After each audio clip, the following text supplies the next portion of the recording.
through time, I think one of the things that we've realized is with more program accountability and demands on proving what we're doing is working in terms of practice, that we've had to really look at evaluations.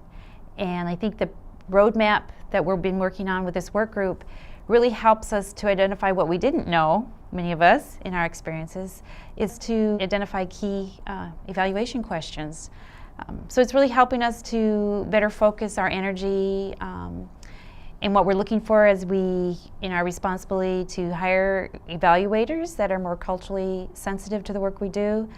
And I think the other challenge for many of us has been how do we oversee that work in terms of the process. And most critically is taking the data that we are collecting from our evaluations work is how do we put that into meaningful decision making as we develop our programs and make policies that really work for the tribes. The role of evaluation partners in early childhood evaluation, tribal child welfare evaluation, is really to help communities, really to guide the evaluation process, to help set up how the evaluation should be done, identify the important questions to be asked, and bring the tools to be able to do that and to get that valid and reliable information that can answer important questions. Who those evaluation partners are varies across contexts, but most of the time they tend to be people from outside the community that come in as consultants to work on particular evaluation projects. A lot of times those are private consultants, sometimes they're university partners. More often than not, they are outsiders to the community. Sometimes they are native evaluation partners, but they may be not native to the particular community in which the evaluation is being done. A tribal evaluator would be directly involved in the process of evaluating child welfare programs in a tribal community.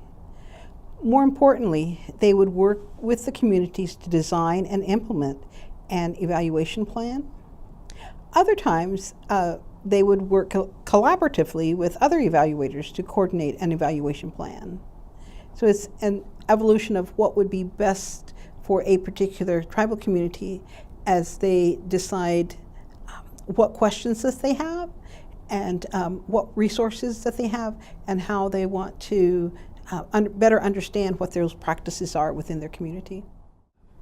I think another role that evaluators can have is helping to interpret some of the guidelines for evaluation that are coming from funders, some of the requirements of funding streams, and working with people in programs to understand what those requirements are and how they make sense in the community and how local community questions can be answered in the context of meeting those needs, and also sharing the local perspectives back with the funders to help shape what those requirements are.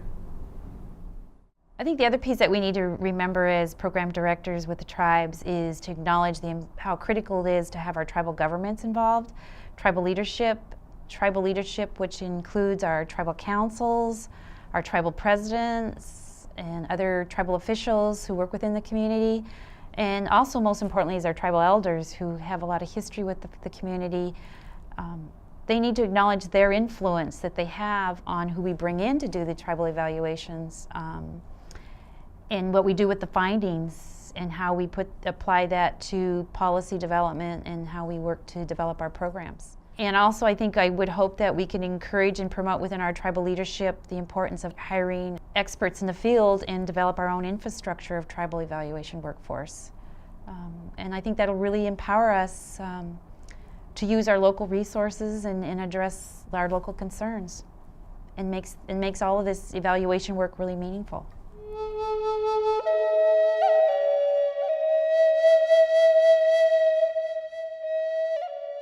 I think the most important thing is that all evaluations should begin with conversations with the community, with really intensive conversations, talking with folks in the community about what the priorities are for research that's going to be done or for evaluation that's going to be done, and working with them to develop what questions are important to be answered locally. So in particular, what do they want to know about the programs that they're implementing and the questions they have about how those can be improved.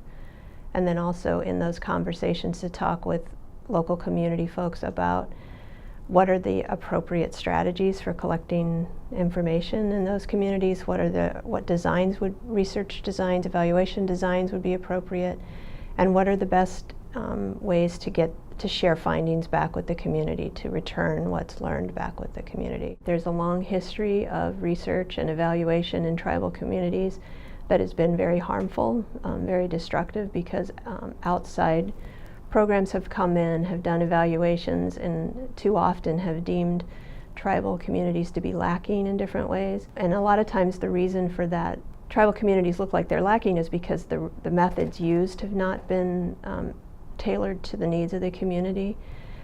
So there's a lot of distrust that's been developed. There's a lot of fear of evaluation, and I think it's really important, which I think goes back to the conversations as the start, is to be having conversations with people in the communities about what are the local priorities, what are the local needs, what are the local ways of doing things, to make sure that the evaluation that is done is not only scientifically but also culturally rigorous, that it really is respectful of the cultural ways. So one example of this was just from some conversations I had in a community just this past week, where we were looking at measures of early child development. And the measures have milestones that children are sort of judged against. If they've reached certain milestones at a certain age, then we deem that child on path as developing appropriately. If they're not reaching those milestones, then the child is seen as having a developmental problem. And one of the items that we looked at on this particular measure was that a child at 12 months of age can walk upstairs with help. And in the community that we were having conversations about this, people said, we don't have stairs in our community.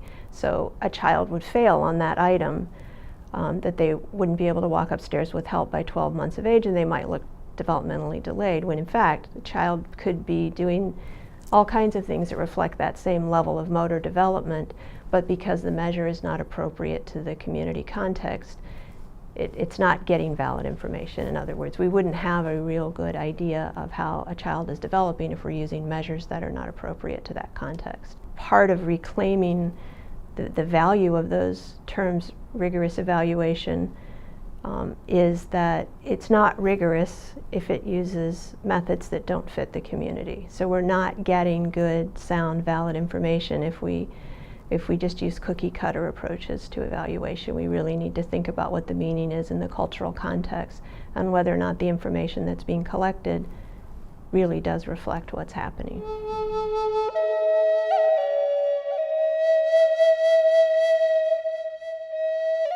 There are a number of things that tribal evaluators can do. They can assist with the consolidation and coordination of data across the many different kind of programs that are collecting data in a variety of ways. I think that's probably one of the initial efforts that any tribal evaluator should be aware of and should think seriously about how they can coordinate this, because of typically we have several different kinds of evaluators for our different programs. And most tribal communities are collecting data for child welfare programs and the various programs, because most of them are federally or state funded. We want to not have duplication of efforts, because in many, many cases there is that duplication of efforts. What we would like is data collected from one program could be combined with data from other programs to provide a more comprehensive picture of what the community service needs are, as well as the service delivery. Tribal evaluators can assist in determining data sources and identifying how data sharing might reduce the burden to our tribal communities, especially those communities with really limited resources. I think universities have a really important role in developing the research evaluation workforce within tribal communities. One of the things that we talked about a lot in the roadmap, in the creation of the roadmap and the discussions we had, was the importance of, people talked about it as growing our own, as building that trained evaluation workforce within communities. And I think universities can play an important role in bringing training opportunities to individuals in tribal communities. Part of that is through the relationships, the conversations, and identifying people who have an interest in furthering their skills. and trying to engage those individuals with opportunities to learn and to understand more about evaluation practice. Universities can be creative in coming up with ways to do that, I think. And I mean, one example is the Tribal Early Childhood Research Center at the University of Colorado, in partnership with Johns Hopkins University and Michigan State University. We hosted a summer evaluation institute, sort of, this summer at Johns Hopkins. And it was a 1 week long intensive course in early childhood research in tribal communities. And we had 44 or 45 Native scholars from around the country who came, and many of them are program people working in early childhood. And we've talked about the importance of scientific rigor and cultural rigor, and I think there's no one better able to bridge that gap and to really bring that blending of culture and scientific rigor together than individuals from the communities who have been trained in the evaluation methods as well and can really bring the cultural and the scientific perspectives together.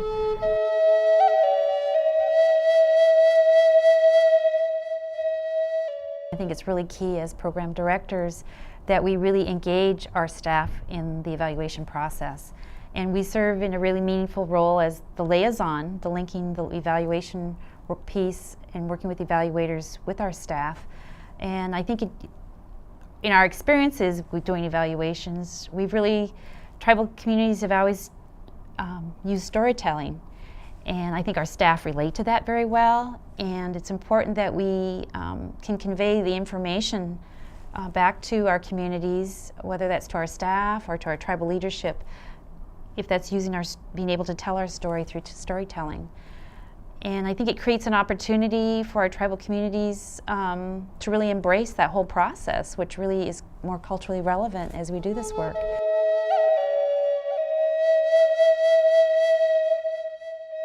From my experience, I think it's important as we develop this new narrative which I find is key, is having a really good relationship with the evaluator. And then in that relationship building, really we're able to articulate what the program needs are and what our program priorities are with the evaluator. And I think also is in that relationship is the evaluator can really help us better articulate what the questions that we're wanting to research. And I think the other really key piece is in that relationship is the program director and my staff can better articulate what the research is in terms of a relationship to understanding our community, our cultural values, and putting that all in context is really important to have a meaningful evaluation process within our communities.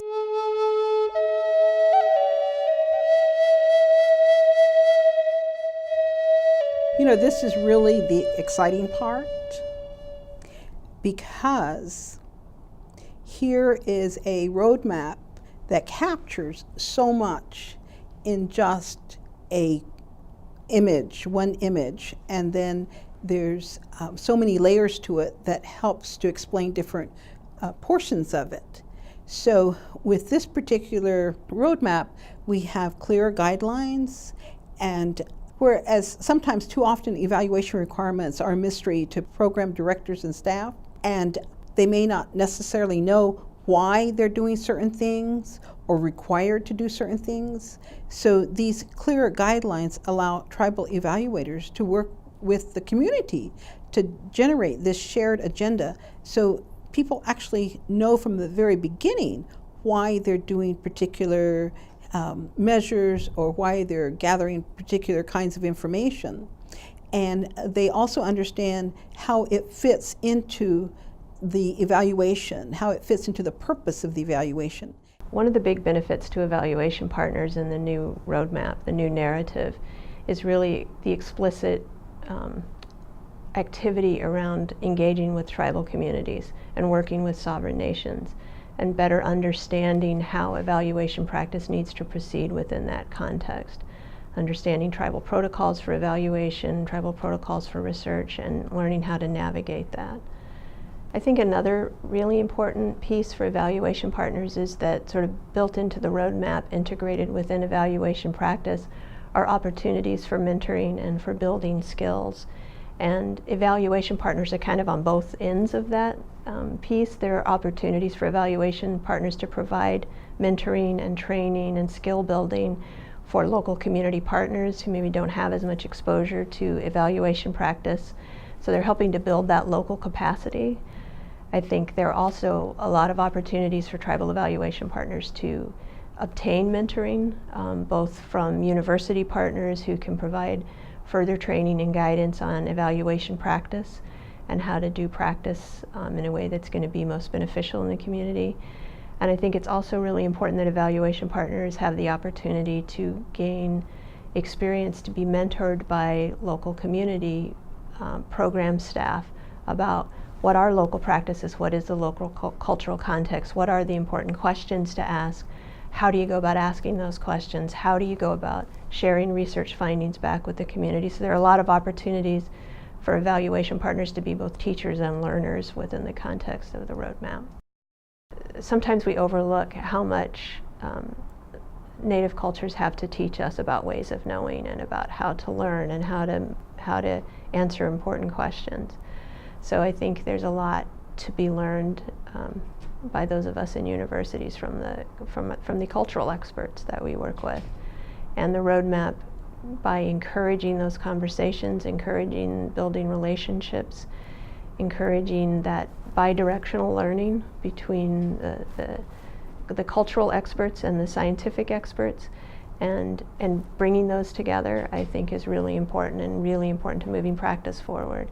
Another aspect of it is that there's greater transparency, which allows tribal evaluators to work with the community. And the greater transparency will allow not only the meaningfulness of what is going on currently with a particular program, but it also can alleviate some of the fears about the negative history of evaluation and the experiences of a particular community. So what transparency encourages is that communities can be involved in the evaluation process. It can allow them to better understand the results and how those results can be used, and that those results are there for a way of making improvements, that it's a way of saying, well, we got this outcome, so this is how we can either shift or we can have more focus on a particular aspect, and it really improves the services to children and their families. We can see that greater attention can be made to increase evaluation skills. This allows a better opportunity for professional development and for the local evaluators to improve their own work and their own expertise. They can better understand how to create evaluation and methods that are rigorous, but it really is built on a foundation that honors the cultural meaningfulness of what is there within the culture, and as well as addressing the local needs of those particular people in that particular community. And how wonderful that we can actually have tribal communities owning what it is that they are part of. So through this process, then we can also really talk about growing our own. So supporting the development of the workforce for child welfare evaluation within our communities. And I think that as we look at this roadmap, as we look at what is the essence of all of this, this concept is at the heart of creating a new narrative, is that we're helping this renewal of the talents and skills of our tribal community members. And that's really exciting. That's very exciting.